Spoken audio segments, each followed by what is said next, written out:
अस्सलाम वालेकुम, लवज़ किचन में आपका वेलकम है। आज मैं आपको इतने ज़बरदस्त और सॉफ्ट पराठे बनाना सिखाऊंगी कि आप हलवा पूरी भी भूल जाएंगे। इतने मज़ेदार होंगे, सॉफ्ट होंगे और इतने लाइट वेट होंगे। आप खाते जाएंगे, आपका पेट नहीं भरेगा। तो ये पराठे चाय के साथ आप इंजॉय करें। जैसे कि आजकल सर्दी है, धुंध है, तो धुंध के मौसम में ये वाले पराठे आप ज़रूर ट्राई करें।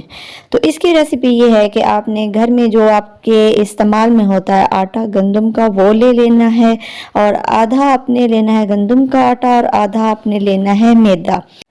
आप चाहे जितने भी पराठे बना रहे हैं, आपके पास आटा अगर ज़्यादा है तो आपने ये बराबर मिकदार में दोनों डालने हैं। इससे क्या होगा कि आपके पराठे मज़ेदार होंगे। और ये है मलाई, घर की मलाई, ताज़ा और फ्रेश मलाई लेनी है। इसके साथ बनेंगे पराठे आपके इतने सॉफ्ट कि आप हैरान रह जाएंगे। और नमक भी आपने डाल देना है जितना आप डालते हैं आटे में। नमक डालने के बाद, मलाई डालने के बाद आपने इन दोनों आटों को जो है हाथों से मिक्स कर लेना है। सारी चीज़ों को इस तरह मिक्स करना है कि इसके अंदर जो गुठलियाँ होती हैं उनको प्रेस कर लेना है। अच्छे से एक मिक्सचर बना लेना है।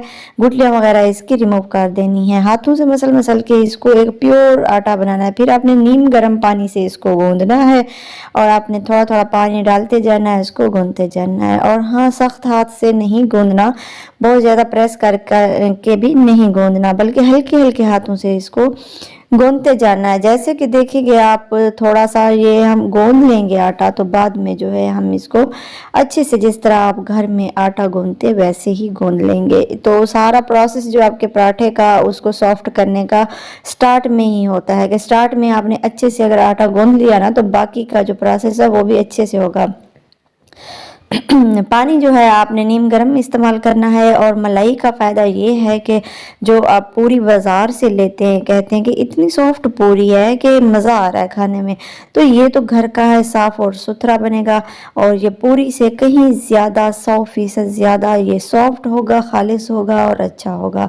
तो आपने पूरी का अगर इस मौसम में मज़ा लेना है तो आपने ये वाले पराठे ज़रूर ट्राई करने हैं। आटा आपने बिल्कुल सॉफ्ट सा गूंद लेना है। ये आप देख सकते हैं, ये इस तरह से आपने गूंद के रख लेना है। इसको 1 घंटे के बाद आपने पराठे बना लेना है। पराठे बनाने से 1 घंटा पहले ही आटा गूंदना है, फ़ौरन से आपने नहीं बनाने। फिर आपने खुशका डालना है और फिर आपने पेड़े बनाने हैं। इसके पेड़े आपने बहुत छोटे छोटे बनाने हैं। जैसे कि हम रूटीन में आप रोटी का बनाते हैं ना, उसका 1/4 हिस्सा जो है आपने एक पेड़ा बनाना है और 1/4 हिस्सा आपने दूसरा।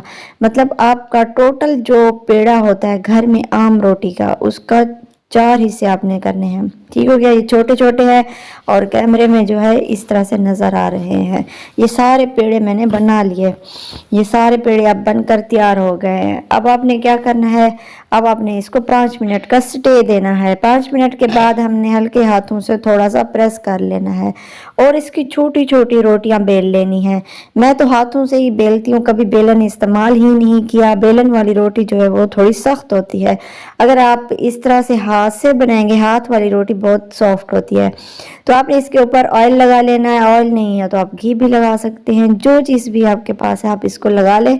2 रोटियां एक दूसरे के ऊपर रख के आपने, ये बिल्कुल छोटी रोटियां हैं, कैमरे में आपको बड़ी नज़र आ रही हैं, ये बहुत ही छोटी छोटी है, जैसे हम पूरी बनाते हैं पूरी जितनी ही ये रोटियां हैं। ये देखिए, अब हमने क्या करना है, इसकी लेंथ हमने बड़ी करनी है। सारी रोटियां ये देखिए मैंने बना ली हैं। अब जो है हम इसको पकाते हैं।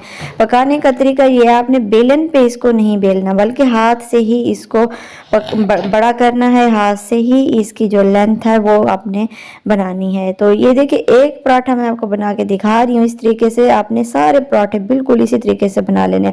सबसे पहले सारी रोटियां जो है आप घी लगा के आप बना के रख दें। फिर जब आप इसको बनाते जाएंगे तो ये बहुत ही मज़े की और सॉफ्ट, और जब आप इसको हाथ से बनाएंगे ना, ये बहुत ही अच्छी बनेगी। हाथ से फ़ायदा ये होता है कि ये काफ़ी सॉफ्ट बनती हैं और बेलन से जो है वो सख्त बनती हैं।